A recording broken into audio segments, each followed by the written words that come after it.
Now everybody buckle up because it's finally happening. We have the first A380 released for the Microsoft Flight Simulator. But apparently there's a catch. It's apparently in the developers.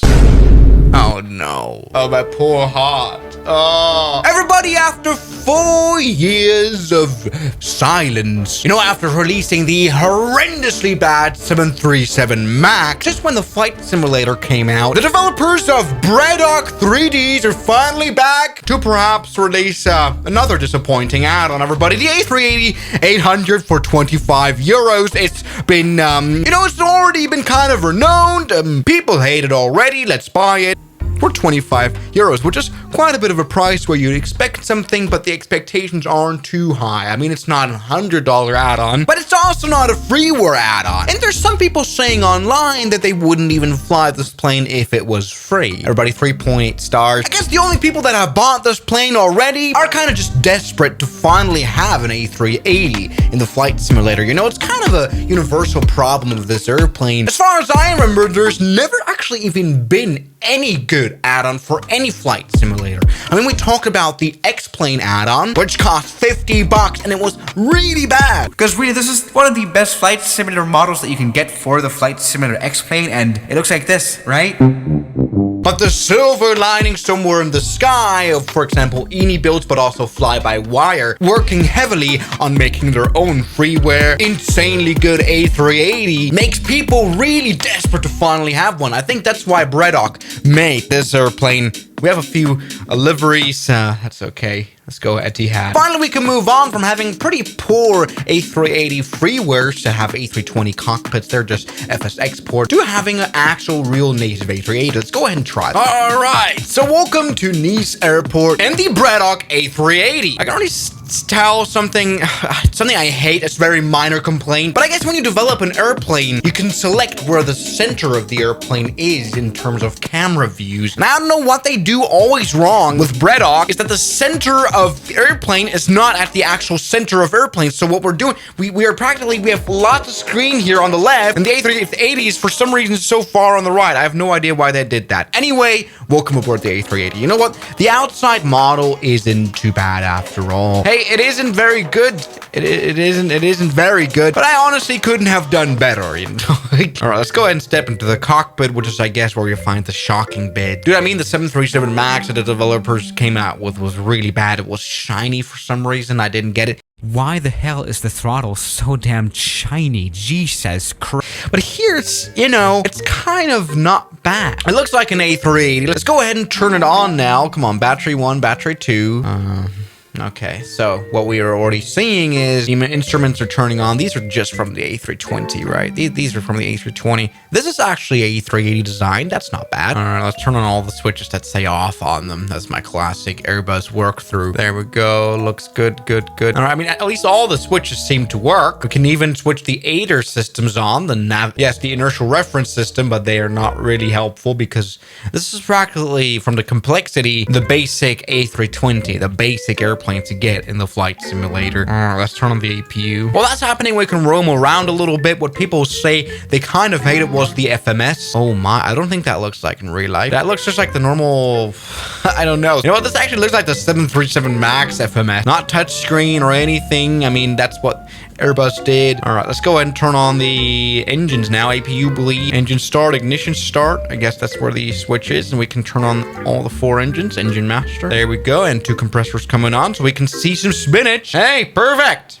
I mean, an Airbus is never a complicated airplane to turn on. Let's go ahead and maybe see. Can we explore the cabin while the engine's starting up? No. Let me see if we can use the drone camera to go inside of the cabin. Ah, okay. So it must be one of those new cargo variants of the A380 that doesn't have any seats in them.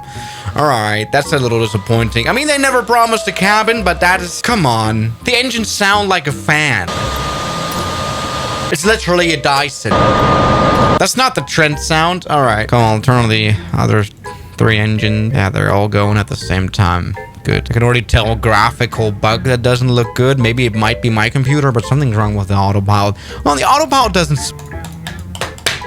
seem bad, right? I'm pretty sure it's just a remapped A320 autopilot from the, the included A320. But hey, at least we have an... Whatever that does, that looks like a CD player. All right, now the engines are turning on. We can hear more Dyson, although that doesn't sound too bad. From the inside, the sound design isn't bad. Come on. All right, that was a quick procedure. Probably not like real life. Let's go ahead and now taxi with this A380. You know, I do wonder what the biggest passenger airplane feels like to fly. I'm definitely interested in seeing the flight model because in the Microsoft Flight Simulator for add-ons, it's kind of a hit or miss because developers have to kind of make their own flight models, as far as I understand. So you're very much dependent on the developer for making a realistic flying airplane, which I'm not quite sure if I should trust Bredok. Let's go ahead now and take off. The biggest passenger airliner ever. I hope we don't use like 1/10 of the runway unrealistically. There we go. All right. Seems about right. Okay. I'm not an Airbus A380 pilot whatsoever, but you know, that takeoff distance for having no weight seems quite realistic. There we go, putting the landing gear up. But from the outside, I mean, this could just seem like your regular freeware A380. I mean, yeah, it's okay, but it's not really good either. All right, there we go. We've taken off, though. That's fine. And the plane has some sort of sluggishness to it. Also, I don't quite understand, like, this VFR map that we have here. I guess they try to recreate what they have in the cockpits. Probably doesn't look like this. All right, the fan airplane has taken off. That is beautiful. But of course, we wouldn't be Swiss Air 1 if we didn't do anything stupid. Now we're here in this Lufthansa livery. Put that landing gear down. Let's take a look at the animations. Yeah, look at that. These flaps, they don't look very nicely textured. It's just not great. And what we're doing now is, you know, doing stupid stuff with it. Landing here at Le Mans Airport. It's kind of the only thing that you can do with this airplane because it's so incapable of being professional. It's not very sophisticated at all. And so the question whether I can recommend this airplane to anyone really depends on what you want to do. For me, at least, it's one of those airplanes that I buy just to make a video on and then never fly in my, you know, private time again because they're not interesting. For some people who maybe are in flight sim diehards want to be on VATSIM all the time and just fly around and do stupid things, this add-on might just be enough. Wait, did it just say that I would recommend this airplane? No, definitely not. Just wait for the actual one to come out. All right, let's come in and land. All right, there we go. Firm landing according to the flight simulator. Let's see how the sluggishly big A380 stops. Surprisingly fast. Not bad at all. There we go. That's done it in no time. All right, can we, by the way, talk about the pretty horrendous gear animation? That really didn't look good there. All right, you know, since this landing has worked so well, we shall try another airport. All right, this should work. Welcome to St. Bartholomew Airport in the Caribbean, you know. Since the flight dynamics of the A380, apparently, as we just saw by the landing, is still kind of based on the A320, just like anything else here in the cockpit. This should be absolutely doable. Oh, the landing gear is not down. Of course, that's the classic alert that you would never hear in an A380. Ding, ding, ding. That doesn't sound like that. Wow. This airplane really flies well at 120 knots. All right. Let's go ahead and stop it. All right. Good. Stop now. Yes! Everybody, the flight dynamics. Wow! I mean, come on, Lufthansa, why aren't you flying directly to St. Bartholomew Airport? I mean, there's no way this works. I mean, just the fact that this A380 kind of was soaring around at 120 knots, like an A320 maybe would, and stopped so quickly is absolutely concerning. I mean, overall, we can say this is an airplane that lacks substance in every way. The graphics aren't too good, but especially the cockpit is actually only 30% usable. Not too great. It doesn't feel like an Airbus. It doesn't have auto trim, so it practically flies like any Boeing would fly because you have literal trim that I have to set up here.